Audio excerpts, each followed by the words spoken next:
राधे राधे। कल महाभारत का डे 6 हो चुका था। आज डे 7 है। लास्ट दिन हमें इतना पता था कि देवकी को न हमारी जो देवकी और वासुदेव को जो कंस है वो लेके कारागार में डाल देते हैं, क्योंकि उनको पता चल जाता है कि उसका जो 8वां बच्चा है वो इनकी मृत्यु का कारण बनेगा। तो ठीक है, डाल दिया। अभी धीरे धीरे दिन जाते रहते हैं और हमारी देवकी गर्भवती हो जाती। उनके पहले बच्चे जो होते हैं, पहले बच्चे को जैसे ही उनके बच्चे प्रसव हो जाता है, कंस आते हैं कारागार में, बोलते हैं दो तुम्हें मुझे तुम्हारी बच्चे। तो बोलता है कि भ्राताश्री आपको तो मेरी 8वें बच्चे से हानि है, बट ये तो मेरा पहली बच्चे, इसको छोड़ दीजिए। तो बोलते तुम्हारी एक भी बच्चे हम नहीं छोड़ सकते, तुम्हारी एक भी कोई भी बच्चे मुझे, मतलब तुम्हारे बच्चे में से कोई भी मुझे हानि पहुंचाए ऐसे एक भी नमूना मैं नहीं छोड़ूंगी। तो वो बोलते इसको छोड़ दीजिए, नन्ही सी बच्चे हैं, समझाते हैं। बट वो समझने वाला थोड़ी ना है कंस। वो बच्चे को लेते दीवार में पटक देते।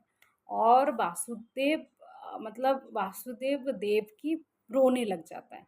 मतलब देवकी तो इतना रोने लग जाता है, उसको संभालना मुश्किल हो जाता है। फिर वासुदेव आके उसको संभालते, ऐसे करते करते पहले बच्चे, दूसरे बच्चे, तीसरे, चौथे, पांचवे, छठे बच्चे तक ऐसे हुआ। जैसे 7वें बच्चे के समय हमारी देवकी माता गर्भवती होते हैं, तब वो क्या कर रोहिणी माता को पता चलता है। रोहिणी होता है वासुदेव की पहली पत्नी।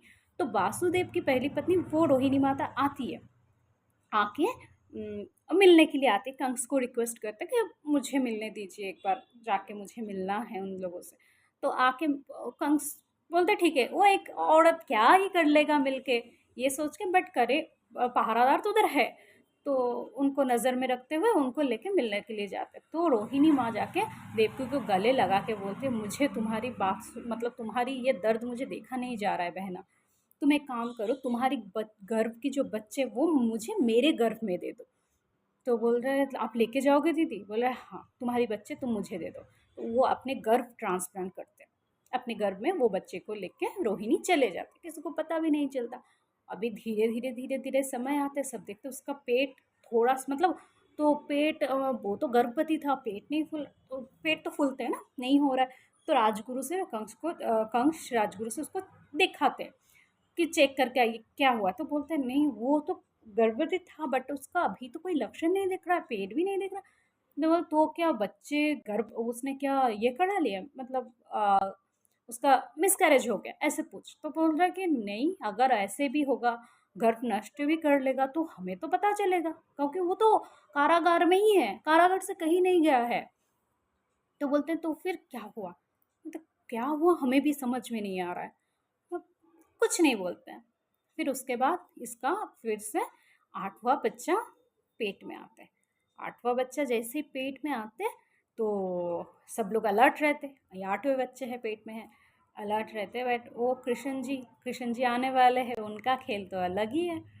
तो मध्य रात को बहुत बारिश होने वाला है, मध्य रात को कृष्ण जी का जन्म होता है। तो कंस उधर रहते अपेक्षा में, बट कंस सो जाते हैं। सारे कारागारी बस जो भी मतलब उनको पहरादार वाले जो भी थे ना, वो पहरादार वाले भी सारे सो जाते हैं। कारागार का जो उनका जो बेरी था हमारे वासुदेव का बेरी खुल जाता है। और कारागार का जो डोर है एक के बाद एक दोबार खुलने लगता है। और वासुदेव अपने बच्चे को लेके भाग जाते हैं, कि बोलते हैं मैं इसको लेके भाग जाती हूँ, मैं मेरे मित्र नंद बाबा जो है, तो नंद महाराज के पास देख के आती हूँ गोकुल में जाके। तो बोलते तो अब जल्दी जाइए। तो बोल के वो देव के उसको दे देते बच्चे, बच्चे लेके हमारी वासुदेव आते हैं यमुना के तट पे। यमुना के तट पे जैसे आते हैं, नदी जैसे धीरे धीरे धीरे धीरे मतलब उसको जगह कर देता है, तुम जाओ, पार होके जाओ। और बारिश हो रहा है ना, तो सर्प का जो फन है, शेषनाग का फन उसके सर के ऊपर रहते हैं। मतलब उसको बारिश का बूंदे नहीं गिरे कृष्ण के ऊपर। तो ऐसे करके करके यमुना तट से एकदम बहुत अच्छे तरह से वो चले जाते हैं गोकुल में, नदी पार होके। तो गोकुल में जैसे ही पहुंचते फिर नंद बाबा के घर जाके उसको दे देते कि आप मेरे बच्चे को बचाओ, मेरे बच्चे को नहीं तो मार देंगे कंस। तो बोलते हाँ दे दो। तो वो नंद बाबा वो उनको ले लेता और बोलता मेरी पुत्री को आप लेके जा, यशोदा का भी बच्चे हुआ है बट वो बेहोश है, उसको पता नहीं उसको पुत्र हुआ पुत्री हुआ है, आप इसको लेके जाइए, नहीं तो कंस तो नहीं छोड़ेंगे ना कि बच्चे होने वाले, बच्चे कहाँ गए पेट मतलब। तो फिर तो वो क्या करते, वो जो पुत्री होती है, कन्या संतान होती है, उनको लेके आ जाती है कारागार में।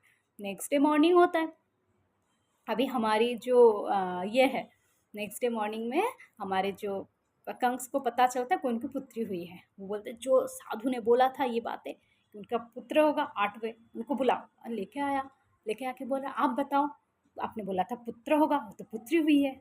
बोल रहा है कि हो ही नहीं सकता, देवकी के किस कुंडली में पुत्री है ही नहीं, उसका पुत्र ही हुआ है, और तुम्हें मारने वाला पुत्र का जन्म हो चुका है, ऐसे बोलते हैं। तो फिर वो साधु को बोलते इसको कारागार में डाल दो, इसको मार, मृत्युदंड दे दो बोल के साधु को भेज देते हैं मृत्युदंड के लिए। और कंस क्या करती है, फिर आती है कारागार में मिलने के लिए देवकी से और उसकी पुत्री से। आके बोलता है तुम मुझे तुम्हारी पुत्री दो। तो बोला आपको तो बोला था कि मेरे पुत्र से आपको प्रॉब्लम है, बट मेरी पुत्री से कुछ प्रॉब्लम नहीं है, तो उसको छोड़ दीजिए। नहीं, तुम्हारी संतान को नहीं छोड़ सकते बोल के कंस फिर से लेते हैं बच्चे को, दीवार में पटकने के लिए जाते हैं, और वो बच्चे उड़ जाता है। उड़ के वो देखा था युग माया, मतलब वो भी भगवान की अंश है, देवी माता की अंश है। फिर वो बोलता है तू मुझे मारने आया है, तुझे पता है मैं कौन हूँ, तुझे मारने वाले बच्चे का तो पैदा हो चुका है, वो गोकुल में बड़ा हो रहा है। ये बोल के देवी चले जाती है, युगमाया चली जाती है। चली जाती है, अभी उनके कान में पता चलता है गोकुल में बड़े हो रहे हैं। तो वो आ जाते हैं राज्यसभा में, फिर मंत्री को बुलाते हैं, और मंत्री को बोलते हैं ऐसे ऐसे है, क्या करूँ अभी, गोकुल में वो बच्चे हैं। तो बोलता है गोकुल में बच्चे हैं? हाँ ठीक है, बच्चे कल का पैदा होने वाला सारे बच्चे को मरवा देते हैं, गोकुल में जो भी बच्चे पैदा हुए। बोल रहे कि ऐसे तो फिर तुम लोग सेना वाहिनी लेके जाओ। मंत्री बोलते हैं इतना छोटा सा काम के लिए सेना वाहिनी क्यों चाहिए, कल कितना ही बच्चा पैदा हुआ गोकुल में, 5 10 ज़्यादा से ज़्यादा 20, इससे ज़्यादा तो नहीं। ये काम तो आपका पुतना भी कर सकता है। पुतना एक राक्षसी होती है जो हमारी कंस की दाइमा होती है। तो बोलते हैं पुतना को बुलाओ, पुतना को बुलाती है, पुतना आती है। अभी पुतना आने के बाद पुतना को बोलती तुम गोकुल में जाओ, उधर जितने भी बच्चे सबको मार सकते हो। बोला हाँ, मैं मेरी दूध पिलाऊंगी सबको, और मेरे दूध के साथ विष रहेगा, जो भी पिए वो बच्चे मर जाएंगे। ऐसे करते करते पुतना बहुत एक सुंदरी मतलब लड़की की वेश लेके वो जाती है गोकुल में, सारे बच्चे को जाके मतलब जैसे मौका मिलता है उसके घर में जाती है, उसको दूध पिला के आ जाते हैं, वो बच्चे मर जाते हैं। तो ऐसे करके 1 2 3 4 करके सारे बच्चे मरने लगते हैं। और जैसे ही मरने लगता है, अभी नंदी बाबा नोटिस करता है, वो ग्राम के थोड़ा सा मुख्य टाइप का थे। नंदी बाबा नोटिस करता है कि बच्चे, उसी बच्चे मर रहा है जो कान्हा जिस दिन जन्म हो उसी दिन जन्म हुआ था। तो वो चीज़ उनको नोटिस में आता है। ऐसे करते करते और लास्ट में बचा रहता है कान्हा। तो कान्हा के घर में आते वो पूतना। अभी क्या होता है कि कान्हा को ऐसे बिस्तर में सुला के यशोदा मैया जाता है कुछ काम के लिए। वो पूतना आती है, तो आके चोरी चुपे वो उसको उठाती है और वन में लेके चले जाते हैं। और वन में जाके वो अपने खुद का जो रूप है, स्वरूप है, वो प्रकट करते हैं, और उसको ऐसे गोद में लेके हंसते रहते हैं। और पास से गांव वाले कोई देखता है कि वो तो एक राक्षसी है और कान्हा को गोद में लिया है, तो उसमें से 2 4 जाके का यशोदा मैया को बुलाने के लिए चले जाते हैं, यशोदा मैया नंद बाबा को बुलाने के लिए। और इसी क्षण क्या होता है, पूतना ने उसको दूध पिलाने के लिए ऐसे लेते हैं, और जैसे ही लेते हैं पूतना को हमारी कान्हा जी, तब जस्ट वो पैदा हुआ है, वो काट देते हैं। और उसको इतना दर्द होता है, इतना पेन होता है, वो बच्चे को ऐसे ऐसे लेके ही ऐसे गिर जाता है। और जैसे ही गिर जाता है वो धीरे धीरे छटपट छटपट करते करते करते करते वो मर जाता है पूतना। और यशोदा मैया आते हैं भागते हुए, मेरा कान्हा को मार देंगे, मेरा कान्हा को मार देंगे। ऐसे आते आके देखते कान्हा खिलखिलाता है, खिल रहा है, मतलब बच्चे जैसे खिलते हैं ना, हंसी खिल रहा है। वो जल्दी से लेके बोलते ये तो मेरे बच्चे के पीछे क्यों पड़े हैं, इसका अभी मेरे कान्हा की किस्मत में क्या होगा। तो ऐसे सोचते यशोदा मैया टूट जाते हैं, और नंद बाबा को पता है कंस ऑलरेडी इसके पीछे पड़े। तब नंद बाबा और यशोदा मैया डिसाइड करते हैं कि हम लोग अभी गोकुल में नहीं रहेंगे, तो कहाँ जाएंगे।